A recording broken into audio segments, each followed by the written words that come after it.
इस वीडियो में मैंने आर्यभट्ट गणित चैलेंज एग्जाम है लेवल 1। इसके दो लेवल होते हैं। अच्छा, लेवल जो 2 है ना, उसमें सिर्फ 3 ही बच्चे अपीयर होते हैं और वो भी कंप्यूटर बेस्ड एग्जाम होता है।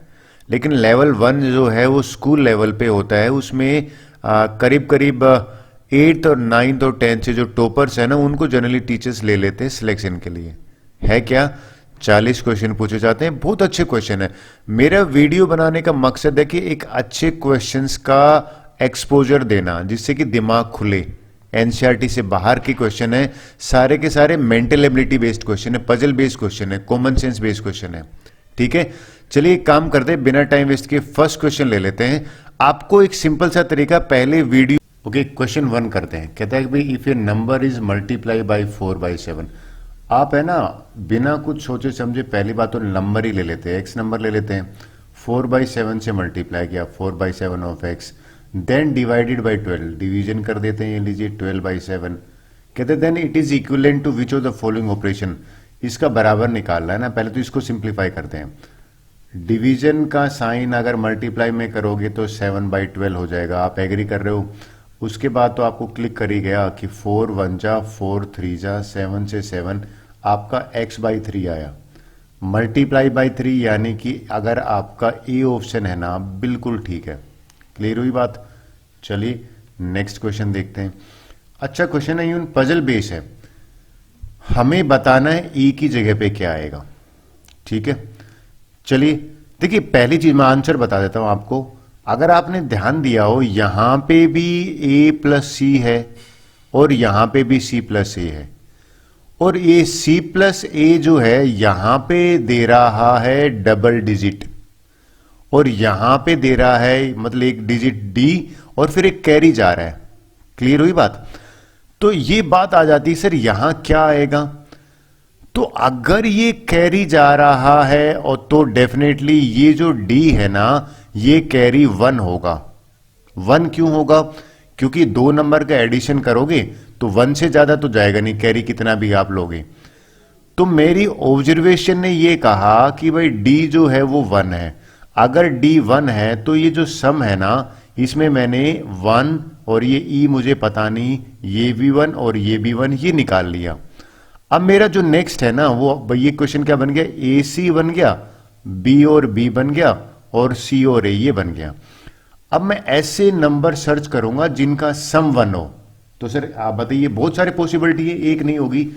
एक पॉसिबिलिटी मैं लिख देता हूं यहां पे, वो हो सकती है 7 4 भी तो हो सकता है, यानी कि 7 4 हो जाए, 7 4 जा 1 हो जाए, और उसके बाद ये 4 7 यहां पे भी लिखा जाएगा।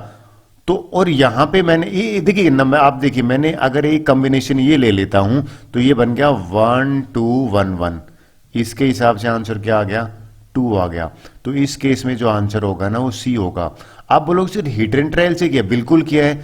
अकेला यही नहीं पॉसिबिलिटी, भाई 7 और 4 अगर 1 देते हैं ना, तो 8 और 3 भी तो देते हैं। 8 के नीचे 3 लिख लिया, तो यहां पे भी तो 3 8 आएगा।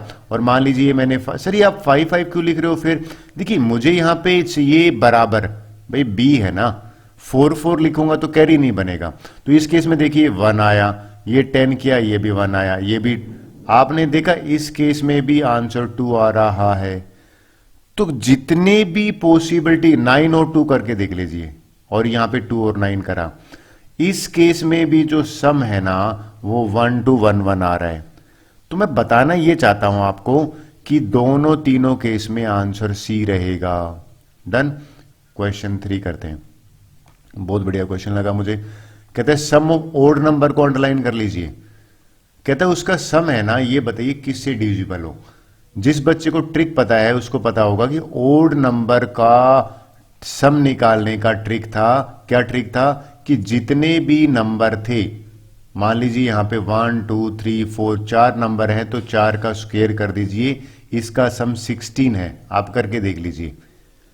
अब पहली चीज आ जाती है कि सर ये बताओ 1 उसके बाद 3 देन 5, इस तरह से इनके बीच में सम निकालोगे, ठीक है। तो लास्ट नंबर तो 2019 है। तो हाउ मेनी ओड नंबर?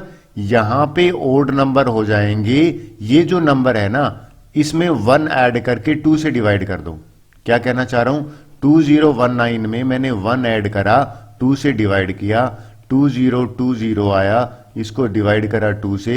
ये शॉर्टकट तरीका है, ये मेरा नंबर ऑफ ओड नंबर है। ओड नंबर कितने, आप बोलो सर ये कैसे निकाला। देखिए कोई आपसे पूछे ना कि ये बताइए कि भैया 1 से लेके और 9 तक कितने ओड नंबर हैं, तो तरीका है 5 है।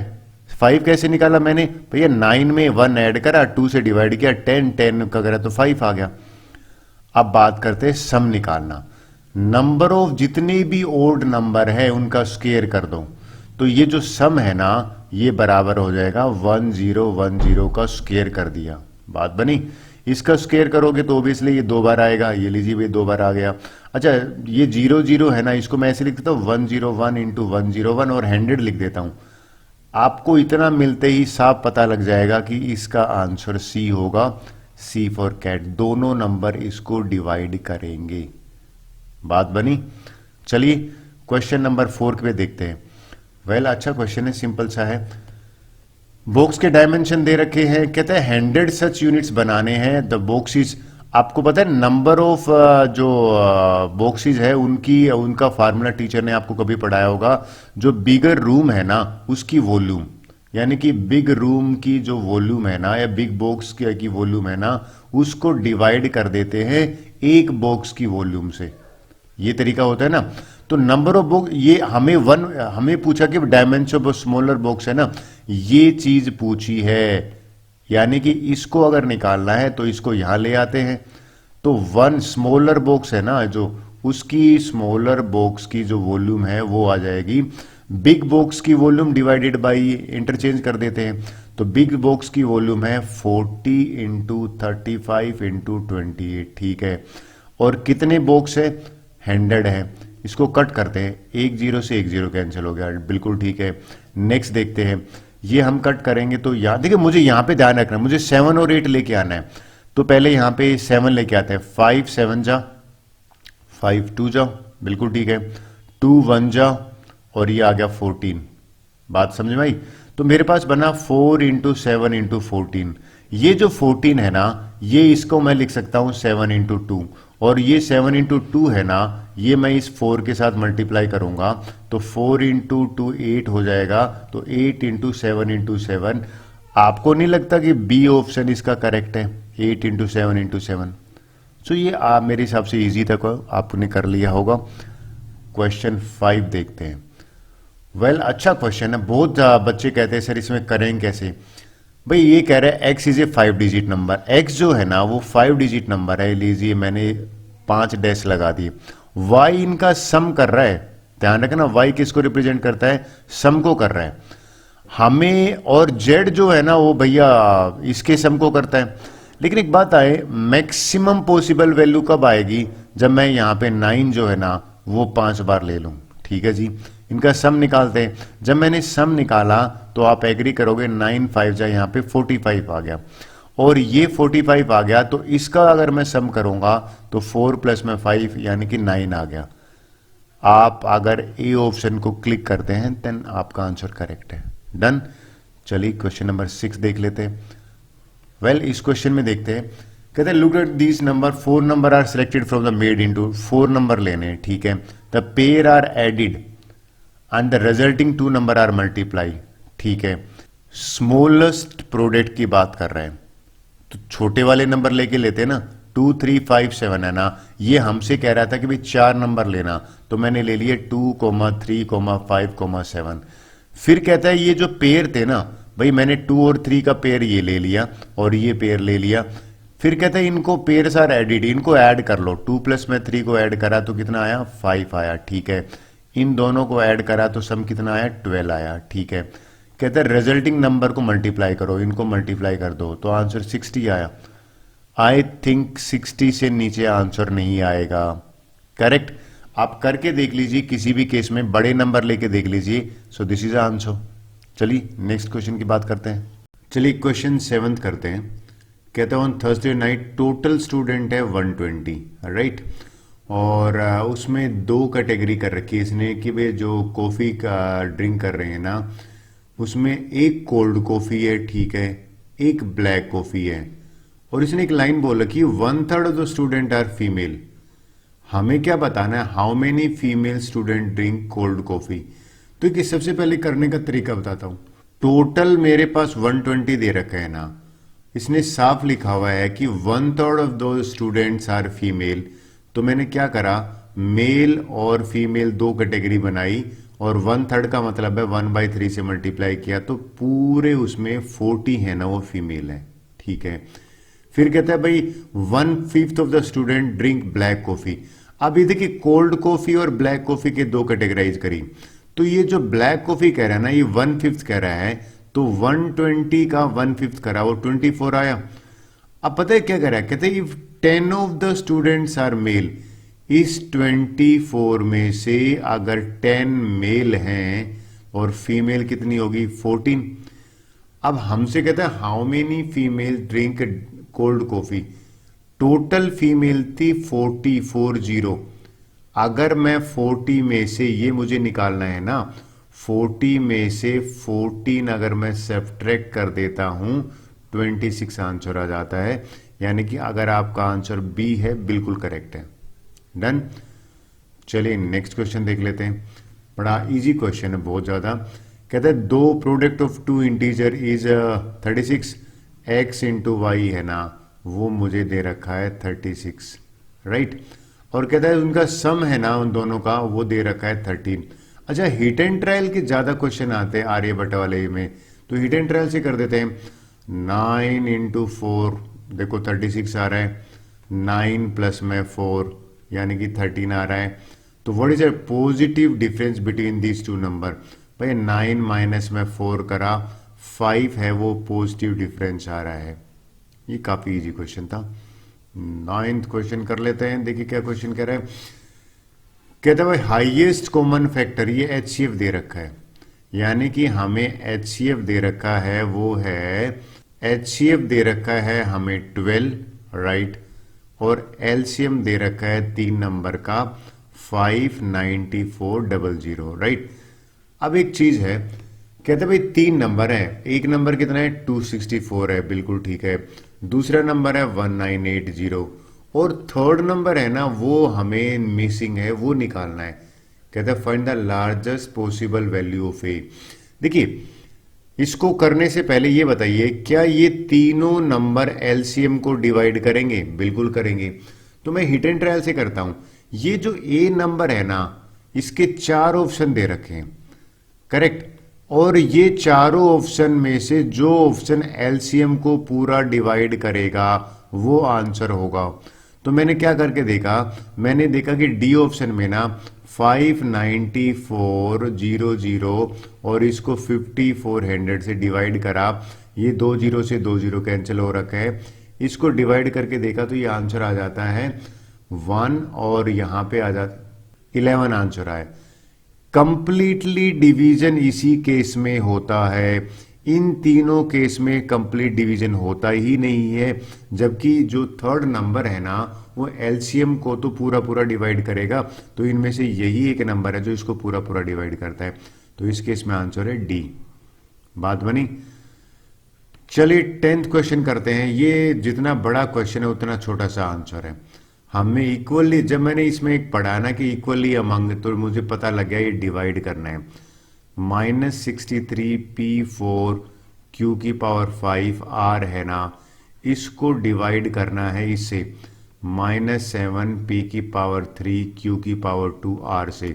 जब डिवाइड किया तो इसका आंसर आ जाता है 9, पॉजिटिव आया, p की पावर 1 आया, q की पावर 3 और r से तो r कैंसिल हो गया। इस केस में c आंसर हो गया। 11th क्वेश्चन देखते हैं। बहुत अच्छा क्वेश्चन है। देखिए क्वेश्चन क्या कह रहा है। 2 एम्प्लॉय हैं, ठीक है जी। एक की एम्प्लॉय की एक्स मान लेते हैं, दूसरे की वाई मान लेते हैं, और कहते हैं इन दोनों का टोटल एक्सपीरियंस है ना वो ए है। तो इस केस में जो आंसर है ना वो आ जाएगा कि भैया 8 आंसर होना चाहिए। सर कैसे आंसर आए, एक बार मैं समझा दीजिए। मैं बिल्कुल आपको समझा देता हूं। देखिए दोनों एम्प्लॉय का, एक का एक्स है एक का वाई है, दोनों का सम ऑफ एक्सपीरियंस एक्स प्लस ए के बराबर आ गया। मैनेजर है ना 4 टाइम्स है तो मैंने 4a लिख दिया। फिर कहते हैं 6 years हेंस, मतलब आफ्टर होता है इसका मतलब। तो 4a प्लस में 6 करूंगा, कहते हैं जो सम ऑफ एक्सपीरियंस है ना बोथ इंप्लाइज वो इक्वल हो जाएगा, तो ये इसमें भी तो 6 ऐड होगा भैया, 6 ईयर के बाद की बात कर रहा है ना। जब इस इक्वेशन को मैंने सिंप्लीफाई किया तो इस वाले में जहां जहां x प्लस वाई आया ना मैंने a पुट कर दिया, तो ये a प्लस 12 बन गया। इसको सिंप्लीफाई करने a 8 आया, हमसे पूछ रहा है find the manager present experience, तो प्रेजेंट एक्सपीरियंस का कितना था 4a, इसको 2 से 4 से मल्टीप्लाई किया, अगर आपका भी आंसर 8 आया है बिल्कुल करेक्ट है। डन। क्वेश्चन 12 देखते हैं, सिंप्लीफाई कर लेते हैं, तो सिंप्लीफाई करने पे हो ही रहा है। ये 25, इसको पूरा लिख लेता हूं, 2 इंटू 5 की पावर x 10, ये ऊपर जाएगा ना तो 25 की पावर हो जाएगा -1/3। डन। इसको अगला क्या करेंगे, 2 1 जा और इसको कट कर दिया मैंने 5 से, तो 5 की पावर x बराबर है 5 की पावर 1, यहां 5 की पावर 2 हो जाएगी, होल पावर हो जाएगी -1/3। इसका बेस अगर मैं ले लूं तो ये हो जाएगा 1 माइनस में 2/3, 1 माइनस 2/3 को सिंप्लीफाई करेंगे तो 5 की पावर 1/3 आया, और यहाँ 5 की पावर x है, अगर बेस सेम है तो x की वैल्यू 1/3 आ गया। बात बनी। चलिए नेक्स्ट क्वेश्चन कर लेते हैं। वेल इस क्वेश्चन में तो सबसे अच्छी बात है, बिना टाइम वेस्ट किए हुए m की वैल्यू सब्स्टिट्यूट कर लेते हैं। मैं अगर m1 पुट करके देखूं थोड़ी देर के लिए, भाई इसने के लिखा है एनी पॉजिटिव इंटीजर, जब मैंने 1 पुट करा तो उसी से मुझे आंसर मिल गया। देखिए मैंने कैसे किया हुआ है, 1 पुट करने पर जहां जहां m है ना 1 पुट करा, ये तो 3 की पावर 5 बना, ये 9 को 3 की पावर 2 करूंगा तो ये कैंसिल हो जाएगा, 3 की पावर 3 बचेगा, यहां 1 पुट करूंगा -2 प्लस का 6 बन गया। सिंप्लीफाई करा तो ये आया 27 इंटू 35। अब बताइए 35 है ना वो 7 से तो पक्का डिविजिबल है, तो इस केस में आंसर सी हो जाएगा। डन। चलिए नेक्स्ट क्वेश्चन करते हैं। जो आप पोज करके ना खुद करिए और फिर आप इसको प्ले करिए सो दैट कि आपको पता लग जाए कि आपका आंसर मेरे आंसर से मैच कर रहा है कि नहीं। चलिए फर्स्ट क्वेश्चन करते हैं। देखिए 14th क्वेश्चन करते हैं, बहुत बढ़िया क्वेश्चन माना मैंने इसको। 2 एपी दे रखी हैं, राइट। अब पहली एपी दे रखी है 3, 20, 37, 54 और 71, और दूसरी वाली एपी है ना, चलिए मैं इंक चेंज कर लेता हूं, दूसरी वाली एपी है वो स्टार्ट हो रखी है 16, 27, 38, 49, 60 और 71। अच्छा ये कहता है कि भाई 71 दोनों में कॉमन है, बिल्कुल ठीक है। कहता है ये बताओ नेक्स्ट जो टर्म है ना वो कौन सी कॉमन आएगी, ये हमसे क्वेश्चन में पूछा गया है। तो देखिए अगर आपने नोट करा हो इसमें तो आ रहा है कितना 17 का गैप, आपने देखा कॉमन डिफरेंस 17 है, और इसमें आ रहा है 11 का, करेक्ट। ये तो एलसीएम निकाल लो ना, अगर आप 17 और 11 का एलसीएम निकाल लेते हो तो एलसीएम, ये तो दोनों प्राइम नंबर है, 17 × 11 करोगे तो ऑब्वियसली 187 आ गया। लेकिन अब देखिए कॉमन जो टर्म ढूंढनी पड़ेगी, ये दोनों जीरो से थोड़ी स्टार्ट हो रखा है, यहां से स्टार्ट हो रखी है ना, तो ये यहां से, यानी कि ये जो एलसीएम आया है इस एलसीएम में अगर मैं 71 जोड़ देता हूं तो जो मेरा आंसर आएगा ना वो बिल्कुल वही आंसर होगा, यानी कि नेक्स्ट जो टर्म है ना जो कॉमन होगी, तो 258 जो है वो मेरा आंसर आया। अगर आपका भी आंसर 258 है तो बिल्कुल ठीक है, सी ऑप्शन। बात बनी। चलिए कई बच्चे कहते सर आपने 71 में क्यों ऐड करा, क्योंकि दोनों में कॉमन 71 था ना, अगर दोनों जीरो से शुरू होते ना तब जरूरत नहीं थी ऐड करने की, लेकिन कॉमन टर्म यही है, इसके में आपको एलसीएम ऐड करना पड़ेगा। ठीक है नेक्स्ट क्वेश्चन कर लेते हैं। ओके क्वेश्चन 15 करते हैं। देखिए बड़ा अच्छा क्वेश्चन लगा मुझे, कहता है हमें रिमाइंडर निकालना है, ठीक है जी, और लास्ट डिजिट निकालना है क्वोशेंट का, और किससे डिवाइड कर रहे हैं, 7 से डिवाइड कर रहे हैं। कई बच्चे कहते हैं सर ये तो बड़ा मुश्किल है, मुश्किल नहीं है, देखिए इसमें एक बड़ी अच्छी चीज है, 24 टाइम 11 है ना, तो एक काम करते हैं, इस 24 टाइम 11 को ना हम 7 से डिवाइड कर लेते हैं। ठीक है भैया, ये देखिए मैंने डिवाइड करके आपको दिखाने की कोशिश करी है।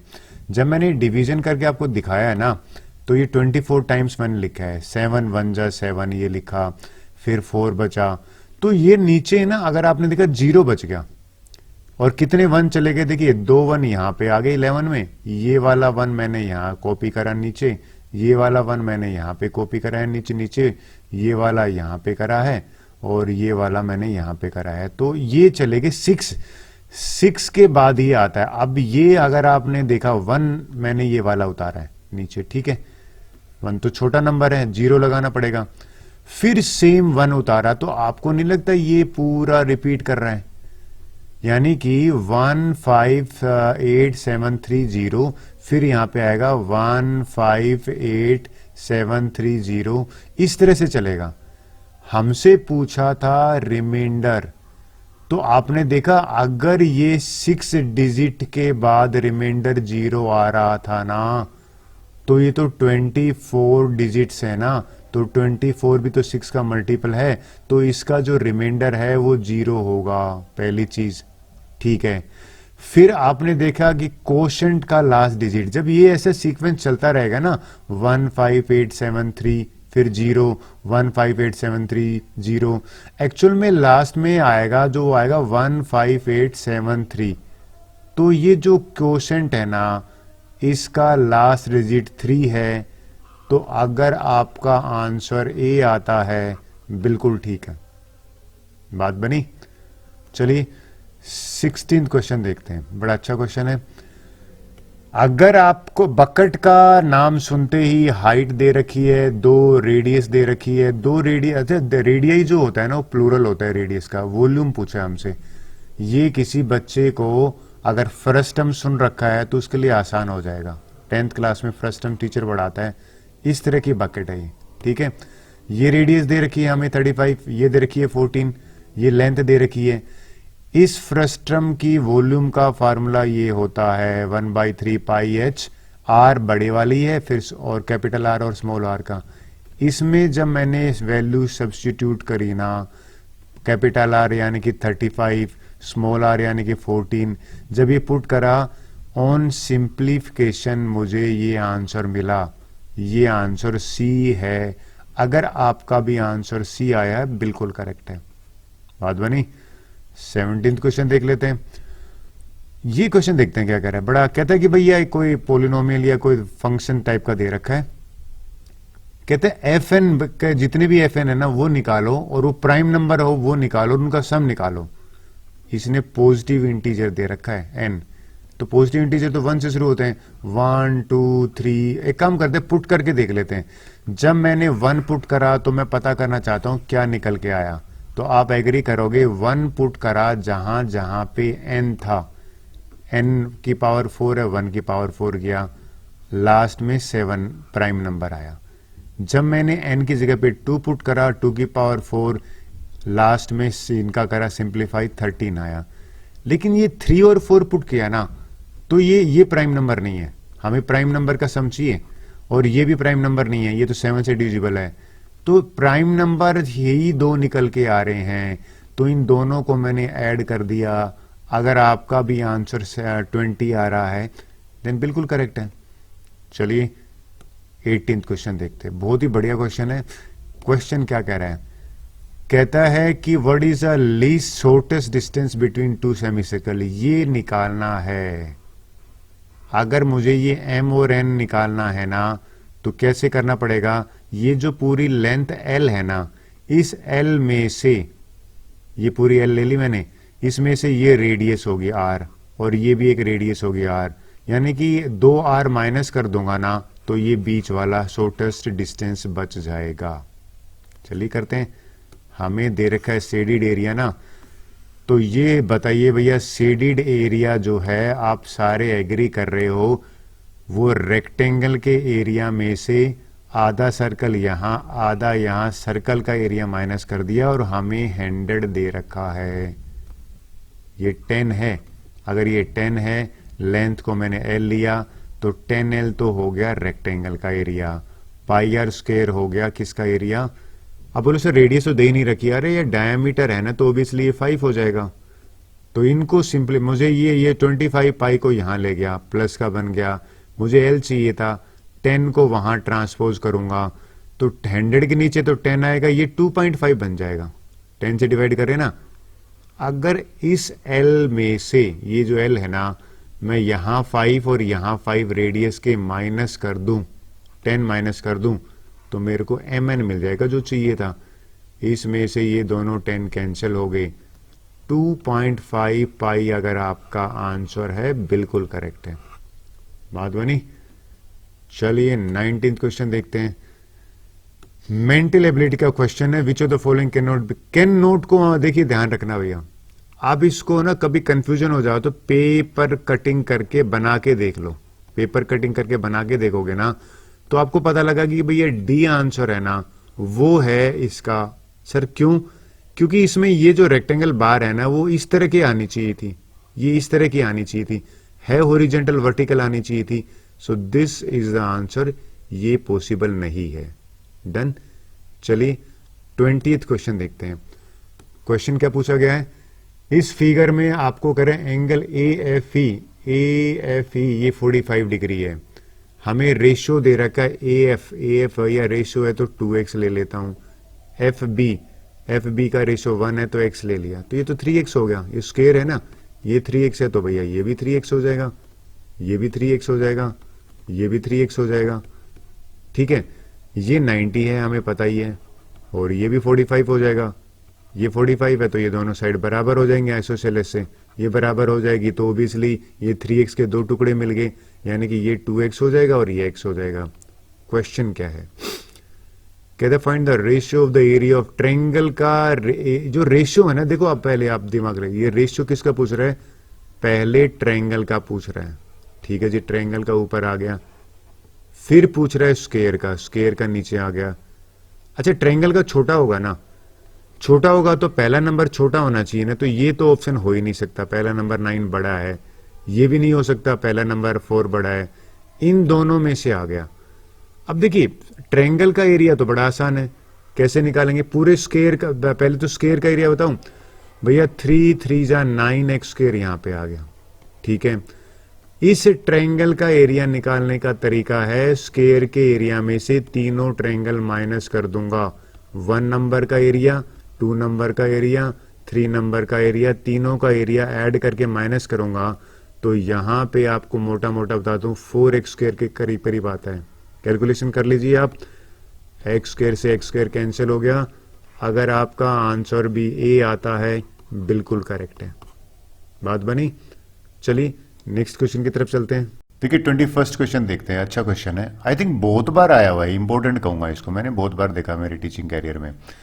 कहते हैं सर्कल और स्क्वायर का सेम पेरीमीटर है, तो ये इन चारों में से मत है। आपको एक सिंपल से बताऊं कि भाई एक क्वेश्चन पूछा जाता है कि एक वायर है, इस वायर का ट्रायंगल बनाएं, इस वायर का स्क्वायर बनाएं, इस वायर का पेंटागन बनाएं, इस वायर का हेक्सागन बनाएं, क्या बनाएं, या इस वायर का सर्कल बनाएं, क्या बनाएं कि एरिया जो है ना वो मोर हो। ये क्वेश्चन आया था उसमें, इसने थोड़ा चेंज कर दिया है, तो इसका आंसर बताऊं, जो राउंड फिगर होती है ना, देखिए पेरीमीटर सेम है, जो राउंड फिगर होती है ना उसका एरिया है ना वो सबसे ज्यादा होता है। ठीक है, इनमें अगर मैं सीक्वेंस बनाऊं ना तो ये सीक्वेंस इस तरह से बढ़ेगा।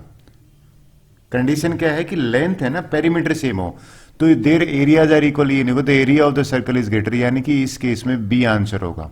फिर आप बोलो सर जस्टिफाई करो आपकी स्टेटमेंट को, आपको नंबर लेके देख लो ना, पेरीमीटर बराबर कर लो, आप खुद ही कहोगे हाँ उस केस में अगर ट्रायंगल और इसमें लोगे तो किसका एरिया ज्यादा आएगा, स्क्वायर का, स्क्वायर और सर्कल में लोगे तो सर्कल का ज्यादा आएगा। डन, आई होप ये आपको याद करने में हेल्प करेगा। चलिए 22nd क्वेश्चन में देखिए, कहता भैया 2019 is made of 4 sheets, calendar है, ठीक है 4 शीट्स है, 4 A4 लगा लो ना, और हर एक 4 में 3 मंथ्स हैं, total number of days shown in the 4 sheets.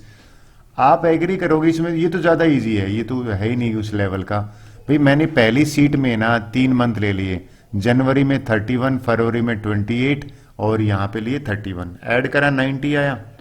अप्रैल मई जून में 30, अप्रैल में आते हैं अगर आप 30, 31 और 30, 91। अच्छा देखिए ये बिल्कुल यही सूट कर रहा है, तो इसका आंसर हो जाएगा ए ऑप्शन। आगे तो चेक करने की जरूरत ही नहीं पड़ी, बात बनी। 23rd क्वेश्चन देख लेते हैं भैया। ये क्वेश्चन तब आएगा आपको समझ में अगर आपने थोड़ा सा पढ़ा हुआ है। क्या पढ़ा हुआ है? पैराबोला के बारे में। क्यों? क्योंकि क्लास 11th में चैप्टर है। सर क्या है उसमें ऐसा, आपको क्या चाहिए? पैराबोला में ना, ये पैराबोला की इक्वेशन है। पैराबोला में एक्सिस पे जहां पे पैराबोला कट करता है ना, उसको हम वर्टेक्स कहते हैं। तो ये पूछ रहा है कि वर्टेक्स निकालो। तो वर्टेक्स इस केस में क्या हो जाएगा? वर्टेक्स अगर आप नोट करोगे ना, वो ये पॉइंट कहलाएगा। बात समझ में आई? और कहते हैं एक्सिस ऑफ सिमेट्रिक कोऑर्डिनेशन। अब वर्टेक्स क्या है यहां पे? -1 और -2, ये वर्टेक्स है। ठीक है, वर्टेक्स कहां से? बिल्कुल देखिए ये जो जिस पे कट कर। अब वर्टेक्स -1 -2 तो ये ऑप्शन में है। फिर ये कहता है कि एक्सिस ऑफ सिमेट्रिक किसके अलोंग है? आप देखो ये लाइन है ना, ये बिल्कुल जो जा रहा है ये लाइन ऑफ सिमेट्री बना रहा है, यानी कि इसको दो पार्ट में डिवाइड कर रहा है। तो अगर आपका आंसर है ना ये वाला, तो बिल्कुल करेक्ट है।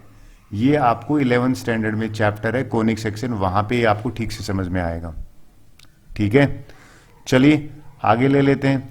24 क्वेश्चन देखिए, बड़े अच्छा क्वेश्चन है भाई, इसको मैं इंपॉर्टेंट मार्क कर देता हूं भाई, ये बहुत बढ़िया क्वेश्चन। इसकी लैंग्वेज दिक्कत करती है, बाकी ठीक है। क्वेश्चन देखते हैं क्या कहते हैं। कहते हैं 50 number are subtracted from. 50 number है ना 53 में से करा है। मान लीजिए 53 में से पहला नंबर मैंने x1 सब्ट्रैक्ट करा, ठीक है जी। फिर 53 में से मैंने दूसरा नंबर सब्ट्रैक्ट करा x2, ठीक है जी। फिर 53 में से मैंने तीसरा नंबर x3। तो इस तरह से ये कह रहा है अगर आपने 50 नंबर सब्ट्रैक्ट करे, मान लो x50 तक, और कहते हैं उनका मीन निकाला ना, वो 3.5 आया।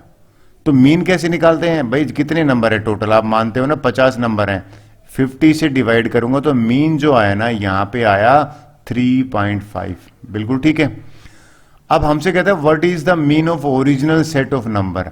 ओरिजिनल सेट ऑफ नंबर का मतलब है कि भाई मान लीजिए ये जो नंबर है ना x1 प्लस में x2, हमें x50 तक, कहते हैं इनका मीन निकालिए, यानी कि इनको ऐड करके 50 से डिवाइड कर दूंगा तो आंसर आ जाएगा। तो कैसे करूंगा मैं? देखिए मैं आपको बताता हूं। इसको ऊपर वाले को 53 है ना, ये 50 टाइम्स आया तो 53 इंटू 50 हो गया। फिर ये x1 माइनस में अगर बाहर ले लेता हूं तो x1 प्लस में x2, ठीक है, प्लस में x3, और इस तरह से ये कितना आ गया? x50 आ गया। डिवाइड में डिनोमिनेटर में कितना है? डिनोमिनेटर में तो 50 है, ये x1 है, आपको आई थिंक समझ में आ गया होगा। ये 3.5 के बराबर बढ़ा है। ठीक है जी, नेक्स्ट सोल्व करते हैं। देखिए ये इस पूरे के नीचे आएगा 50, तो ये 53 इंटू 50, और इसके नीचे भी 50 लिख देता हूं, और इसके नीचे भी आएगा, यानी कि x1 प्लस में x2 प्लस में x3, और ये x50, और ये ब्रैकेट के अंदर है, इसके नीचे भी 50 आएगा, और ये बराबर हो जाएगा 3.5 के। ये तो कैंसिल हो गया। अब ये कैंसिल हो गया तो मुझे तो ये चीज चाहिए ना जो मैं टिक कर रहा हूं, तो 3.5 को यहां ले आता हूं, यानी कि 53 माइनस 3.5 ले आया, और इस सब को वहां ले जाता हूं, किसको? x1 x2 x3, यानी कि x50 तक, और डिवाइड बाई 50। आपने ध्यान दिया इसको सब्ट्रैक्ट करने पे क्या आ रहा है? 49.5 आ रहा है। ये आंसर है 49.5। डन। ये मुझे रिक्वायर था, मीन निकालना था, तो A is the answer. 25th question देख लेते हैं।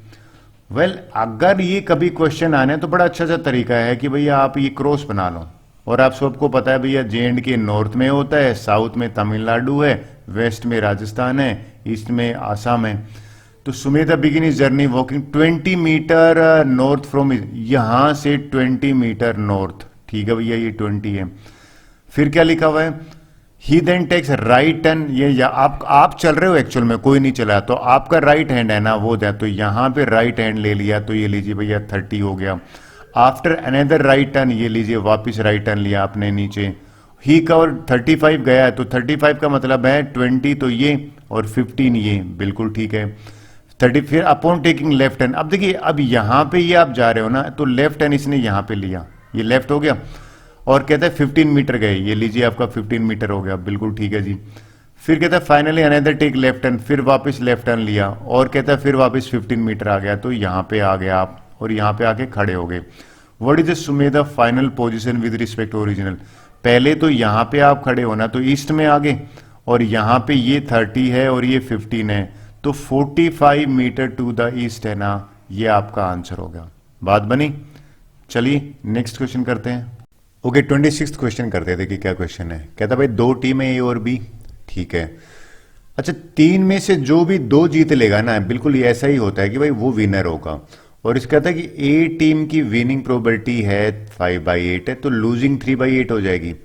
बट क्वेश्चन पूछा what is the probability that A team win. देखिए आप तीन मैच करवा रहे हो तो सबसे पहले ए टीम की प्रोबेबिलिटी जीतने की 5/8 है और नहीं जीतने की 3/8 है ना। अब टीम क्या क्या पॉसिबिलिटी होती है वो देखते हो। टीम ए को जीता हुआ कम मानेंगे, ऐसा हो सकता है कि उसको तीनों मैच जीत लो तो भी विनर हो जाएगी। पहले दो मैच जीते और दूसरा बी जीत जाए तो भी विनर होगी क्योंकि उसने दो जीत लिए। पहला हो जाए ए फिर बी फिर ए तो भी विनर होगी। ये चार केस बनते हैं जब टीम ए को विनर घोषित करेंगे। क्लियर हुई बात? अब टीम ए की है विनिंग की 5/8 है और नॉट विनिंग की 3/8 है, तो पहले वाले केस में तो 5/8 है ना, वो मैं 3 बार मल्टीप्लाई कर लेता हूं। 3 बार क्यों मल्टीप्लाई किया? फर्स्ट मैच की 5/8 5/8 5/8, तो 5 ट्रिपल करूंगा तो 125 आ गया। सिमिलरली अगर मैं इसकी ले लेता हूं तो इसमें एक 3/8 आएगा। सर कैसे 3/8 आएगा? विनिंग की तो 5/8 है और नॉट विनिंग की 3/8 है, तो ये 75 आ गया। सिमिलरली मैंने नीचे वाला करा। अब जब ये तीनों कर लिया ना, अगर मैं इन चारों को ऐड कर देता हूं तो मेरा आंसर आ जाएगा। चलिए ऐड करके बताता हूं। जब मैंने ऐड करा तो ये मेरा आंसर आ गया। लिखिए मैं आंसर बता देता हूं आपको कितना आया मेरा। इस केस में आंसर आया ऐड करने पर, पहला ये एडिशन हुआ, ठीक है जी, फिर ये वाला एडिशन हुआ, फिर ये वाला एडिशन हुआ, 512 350।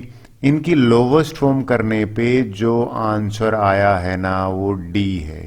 बात बनी? चलिए नेक्स्ट क्वेश्चन की बात करते हैं। ओके 27th क्वेश्चन करते हैं। अच्छा क्वेश्चन है। कहते हैं क्लास में भाई 25% स्टूडेंट है, 25 स्टूडेंट्स हैं, 80% स्टूडेंट है ना वो पास कर रहे हैं सी ग्रेड और बेटर। तो भैया ओबियसली 85 अगर कर रहे हैं तो रिमेनिंग 25% नहीं कर रहे। ठीक है, ये चीज समझ में आई।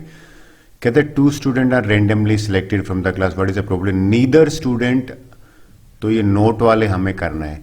तो एक चीज सिंपल सी बात है, मैं 25 के 2 टुकड़े कर लेता हूं, यानी कि 80% और 20%। तो 80% आप एग्री करोगे वो बराबर होगा 20 के, और 20% रिमेनिंग जो होता है वो बराबर हो गया 5 के। अब देखिए ये कहता है what is the problem? Neither student pass with, तो मुझे इस वाले ग्रुप में से ना प्रोबेबिलिटी निकालनी है। अब देखिए ये क्वेश्चन हो गया 11th का, ठीक है, ये 9 10th का नहीं है। सर कैसे? कई बच्चे कहते हैं सर सिंपल तो है 5/25। नहीं, ये ऐसा नहीं होगा भैया। ये कहता है व्हाट इज द, 2 स्टूडेंट आ गए ना, if 2 students are randomly selected, तो पता है प्रोबेबिलिटी का फार्मूले में ना यहां पे तो आएगा total number of ways, total ways आती है ना, और यहां पे आएगा नंबर ऑफ फेवरेबल वेज, ये फार्मूला होता है ना। तो पता है 2 बच्चों का सिलेक्शन करना है 5 में से, सिलेक्शन वर्ड की बात कर रहा हूं, तो 5C2 होगा। आप बोलो सर ये C2 क्या चीज आ गई? कॉम्बिनेशन परमुटेशन आपने 11th में पढ़ा होगा ना, वो क्या चीज थी कि 5 बच्चों में से 2 के सिलेक्शन को कहते हैं 5C2। तो 10 तरीके हैं उसको सिलेक्ट करने के, और 25 टोटल बच्चे हैं ना, उसमें से भी 2 सिलेक्ट करने हैं। 25C2 लिखते हैं इसको, और इस तरह से सिंप्लीफाई करते हैं जिनको परमुटेशन कॉम्बिनेशन आता है। तो उसको सिंप्लीफाई करने के, उसको सिलेक्ट 25 बच्चों में से 2, कोई भी 2 सिलेक्ट करने के तरीके हैं। 25 × 12 इसको सिंप्लीफाई करते हैं। ये मैंने 2 से 5 से 5 2 जा, 5 5 जा, 2 1 जा, 2 6 जा। अगर आपका आंसर 1/30 है तो बिल्कुल ठीक है। ये 10th लेवल का तो बिल्कुल नहीं कहूंगा मैं, ये तो 11th का क्वेश्चन है देखा जाए तो, क्योंकि परमुटेशन कॉम्बिनेशन तो 11th में पढ़ाते हैं। डन। चलिए भैया क्वेश्चन 28 करते हैं। अच्छा क्वेश्चन है, इजी है ये। कहता है भाई तीन चीजों का रेशियो है, ग्रेवल, वाटर और सैंड, और 1 2 3 2 5 है ना, कुछ नहीं करना, इसमें रेशियो लिख लो, ऐसे लिख लिया।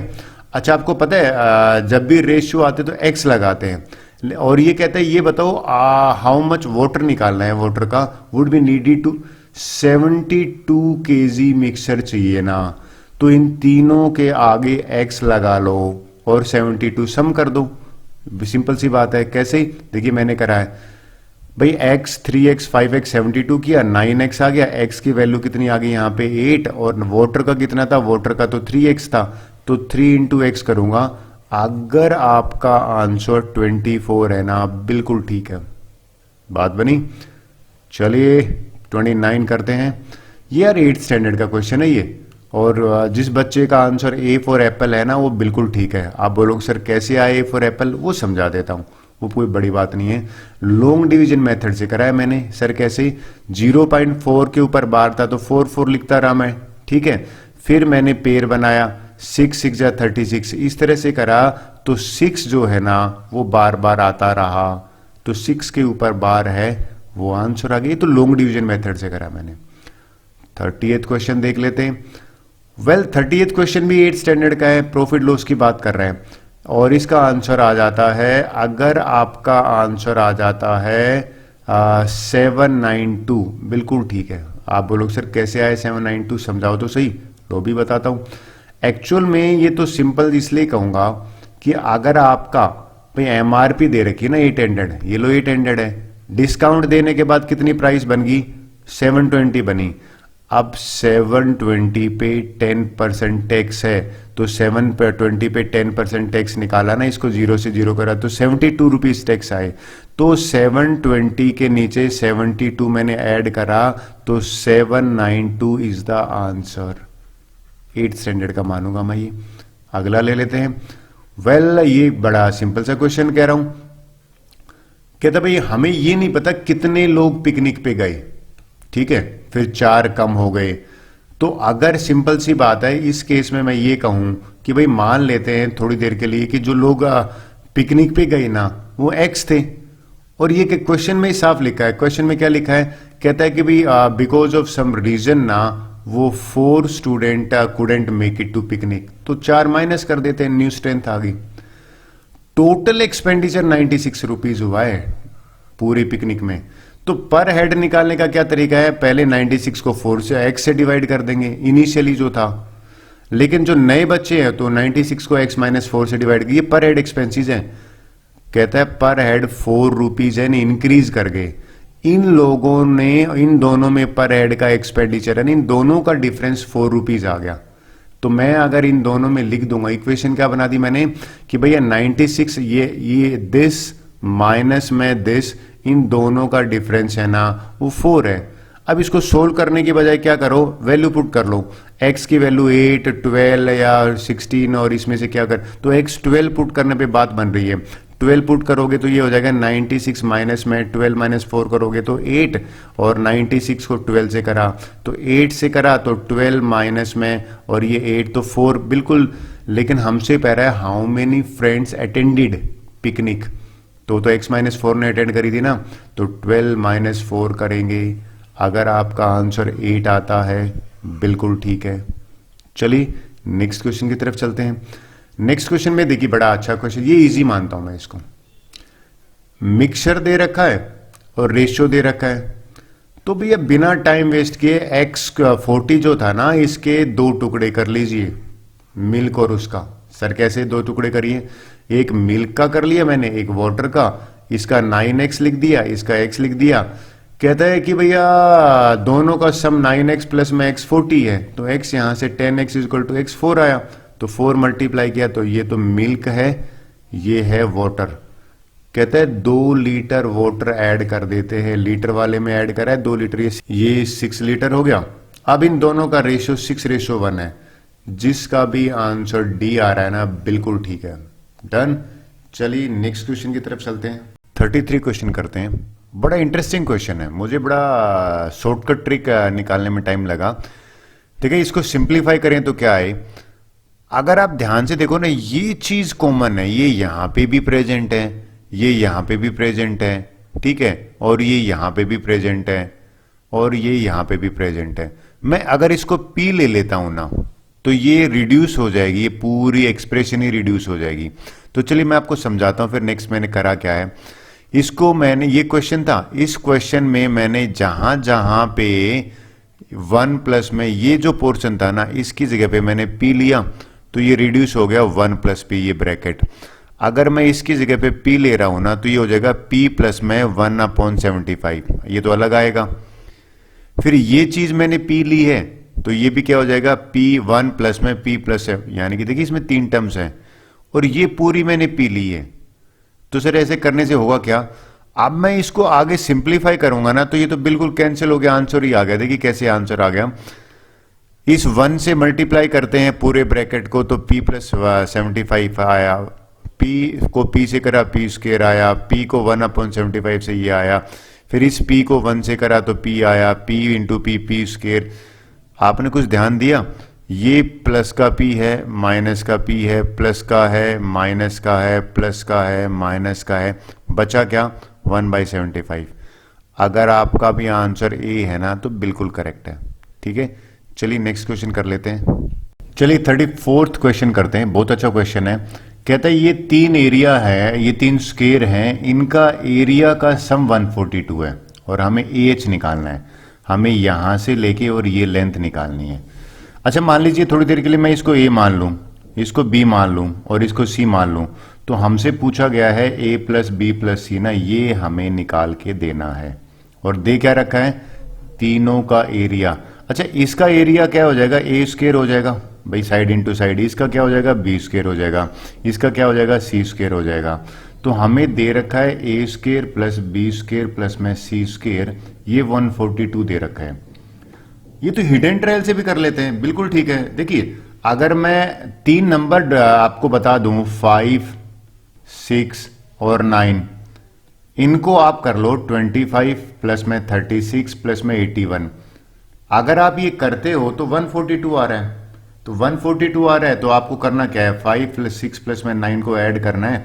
अगर आपका आंसर 20 है ना, बिल्कुल ठीक है, ये तो हिट एंड ट्रायल से ही हो जाएगा। ओके 35th क्वेश्चन करते हैं। हमें पता है क्या है, एक तो दे रखा है पिरामिड ऊपर है और नीचे देखा है प्रिज्म, ये 2 दे रखे हैं। और हमसे पूछा भाई रेशियो निकालो किसका, वॉल्यूम ऑफ प्रिज्म और वॉल्यूम ऑफ पिरामिड, इन दोनों का रेशियो निकालना है। देखिए आपको ये पता होना चाहिए कि पिरामिड की जो वॉल्यूम है ना, उसका फार्मूला होता है, अगर आप भूल गए हो तो याद दिला देता हूं। पिरामिड की वॉल्यूम का मतलब होता है कि भाई 1/3 और जो बेस का एरिया होता है ना, बेस एरिया और मल्टीप्लाई बाई हाइट, ये होता है। तो यहां पे हाइट तो 12 दे रखी है, अगर ये नीचे वाला 6 ले लेता हूं। प्रिज्म का एरिया भी यही होता है। प्रिज्म का एरिया क्या होता है, इसमें जो बेस एरिया होता है ना, उस बेस एरिया को हाइट से मल्टीप्लाई कर देते हैं। आपने देखा दोनों में बेस एरिया तो सेम ही है भाई। अगर आप ये वाला एरिया ले लो, ये वाला एरिया जिसके ऊपर अभी मैं रेड लाइन से कर रहा हूं, और ये वाला, ये दोनों का सेम है, पिरामिड का और प्रिज्म का। मेरे लिए और आसान हो गया। तो मैं पहले फार्मूला लिखा, फार्मूला लिखने के बाद बेस एरिया दोनों का सेम है तो कट कर दिया। उसके बाद मैंने हाइट निकालनी है प्रिज्म की। प्रिज्म तो नीचे वाला है, उसकी हाइट क्या हो जाएगी, उसकी हाइट हो जाएगी, साफ दिख रहा है, ये प्रिज्म है ना, इसकी हाइट 6 होगी, तो ऊपर 6 लिख दिया, ये वाली हाइट 6 होगी, नीचे 1/3। ये जो हाइट बची ना, ये 12 बची है। तो सिंप्लीफाई करते हैं, 3 1 जा 3 4 जा 6/4। अगर आपका आंसर 3:2 है ना, बिल्कुल करेक्ट है। 36 क्वेश्चन करते हैं। कहते हैं how many 3 digit integer between में ना, ये दोनों बाउंड्री काउंट नहीं होंगी, एक्सक्लूसिव और डिविजिबल बाई 3। डिविजिबिलिटी ऑफ 3 बताऊं क्या होता है भाई, डिजिट का सम है ना, वो निकाल लीजिए। अगर वो 3 की टेबल में आता है तो 3 से। अच्छा when 10 digit and 100 digit are switched, ये पता है, ये कंफ्यूज करने के लिए दिया है। आपको पता है इंटरचेंज करने से ना डिजिट का सम में थोड़ी कोई फर्क पड़ेगा, डिजिट का सम तो सेम ही रहेगा। तो चलिए सबसे पहले आंसर बताते हैं। 312 है ना, वो पहला नंबर हो जाएगा क्योंकि ये 3 की टेबल में आता है। फिर 3 का गैप हो गया। अब क्वेश्चन है इनके बीच में कितने नंबर है, तो भैया 399 में से एक माइनस कर लिया तो 87 आया। 87 को एक 3 से डिवाइड करेंगे तो 29। फिर 29 में मैंने 1 जोड़ा है तो आंसर 30 है। आप बोलो सर कैसे 30 है? तो बहुत तरीके निकालने के। अगर आपका भी आंसर 30 है तो बिल्कुल ठीक है। एक और भी तरीका है जो बच्चे, एपी ले लो भैया, आपको फर्स्ट टर्म दे रखी है ना, फर्स्ट टर्म क्या दे रखी है, ये लीजिए 312 है, कॉमन डिफरेंस कितना हो गया, डी हो गया, 3 हो गया, और आपको ये पता करना है कि nth टर्म है ना वो 399 है, तो वो बड़ा अच्छा तरीका है, वो निकाल लो। तो आप कैसे भी कर लो, इसमें जो आती है ना नंबर ऑफ टर्म्स आती हैं वो एक ऐड क्यों करते हैं, ये वैसा ही है जैसे 7 और 5 में कितने नंबर हैं। अब कई बच्चे कहते हैं सर 2 है बीच में, 2 तो नहीं, एक ही होता है। आई होप समझ में आया आपको। चलिए नेक्स्ट क्वेश्चन ले लेते हैं। 37 देख लेते हैं। कहता है कि भैया ये सीक्वेंस दे रखा है और इसने कंडीशन दे रखी है। कंडीशन क्या है कि 1 less than the 3 times. 1 less than the 3 times का मीनिंग बताता हूं। अगर पहली टर्म मैंने ले ली ए, ठीक है, ले ली, 3 टाइम से 1 लेस करूंगा ना तो ये मेरी सेकेंड टर्म आई। इसको सोल्व, 3 टाइम्स 1 लेस करूंगा ना ये थर्ड टर्म आई। इसको सोल्व कर लेते हैं। इसको सोल्व करेंगे तो ये आ जाएगा 9 माइनस 4। फिर इसका 3 टाइम्स लेके और 1 माइनस करूंगा तो फोर्थ टर्म आएगी। फिर इसको सोल्व किया तो 27a माइनस 13 आया। इसकी अगर मैं 3 टाइम्स करके 1 माइनस करता हूं और सोल्व करता हूं तो 81a माइनस 40 आया। हमें ये दे रखा है, इसमें सब्स्टिट्यूट कर देते हैं। चलिए S5 की वैल्यू पुट करा तो ये दोनों को सब्स्टिट्यूट करा, दोनों को सब्स्टिट्यूट करके जो आंसर आया ना वो यहां पे मेरा 8/9 आया। सिंप्लीफाई कर लीजिए भैया, S5 की वैल्यू यहां रखी मैंने, S3 की वैल्यू यहां रखी, यहां से A मेरा 8/9 आ गया। आई थिंक फर्स्ट टर्म ही तो पूछी थी इसमें, होप सो आपको समझ में आया होगा। 38 क्वेश्चन देख लेते हैं। आई थिंक ये इजी है, क्वेश्चन बड़ा जरूर है, इजी है। कहता है भैया 2 है अडल्ट और चिल्ड्रन, तो लीजिए भैया मैंने अडल्ट और चिल्ड्रन ले लिया। अडल्ट ले लिया मैंने x और चिल्ड्रन y, साफ दे रखा है x बड़ा है। कहते हैं टोटल नंबर, इन दोनों का सम भी दे रखा है, मजेदार है भाई, सम 20 दे रखा है, प्रोडक्ट भी दे रखा है, प्रोडक्ट दे रखा है 64। तो अगर यार प्रोडक्ट और सम दे रखा है तो ऐसे 2 ही तो नंबर है जिनका सम 20 और ये प्रोडक्ट आए, तो मैं सीधा बाई ओरल ही कर दिया। अडल्ट से 250 लिया है, तो ये बच्चे जनरली नहीं पूछते, 250 से मल्टीप्लाई किया अडल्ट को, बच्चों से लिया है 200, इन दोनों को सिंप्लीफाई करके ऐड करा, 4800 आपका आंसर आता है, बिल्कुल करेक्ट है। डन। आप 39 क्वेश्चन देखते हैं। वेल 3 दोस्त है ना, तो डायग्राम बना लीजिए। सबसे पहले तो लीजिए भाई, मैंने 3 दोस्त है तो बना लिया। अब देखो आदि इज 19 ईयर ओल्ड, तो भैया आदि के कॉलम में मैंने 19 लिख दिया। कुछ समझ में आया? देखो मैंने 19 लिखा है, लिख दिया। फिर कहता है आगे आदि 6 ईयर ओल्डर देन जॉन, तो भाई जॉन 6 माइनस करके निकाला। फिर आगे क्या कह रहा है? कहता है John is 3 years younger than, मतलब ये यंगर है कौन, यानी कि जॉन, तो इसमें ऐड करना पड़ेगा। पूछा क्या था, हाउ ओल्ड इज तुषारना, तो सीधा ही आंसर आ गया, यानी कि आपको करने की इतनी ज्यादा थी नहीं। 16 इज द राइट आंसर। अगर आपका आंसर 16 है बिल्कुल ठीक है। जान, इस वीडियो का लास्ट क्वेश्चन देख लेते हैं। ये तो और भी इजी निकला, लास्ट वाला बड़ा इजी है। आपको इन दोनों को मल्टीप्लाई कर लोगे ना तो साफ दिख रहा है ये मल्टीप्लाई करने पर ये आएगा। जब आपने कंपेयर करा, कंपेयर कर लिया तो देखो कितना आया। कंपेयर करने पे ये 45, ये 45 है, ये a है ना, तो a तो 5 है और यहां पे 9 है, इसको सिंप्लीफाई किया, ये 14 है, ये b प्लस 6 है, तो b प्लस 6 14 का मतलब b कितना आ गया, 8। अगर आपका आंसर 8 आया है बिल्कुल ठीक है। With this our video is over. Hope so आपको अच्छा लगा होगा। Thank you very much.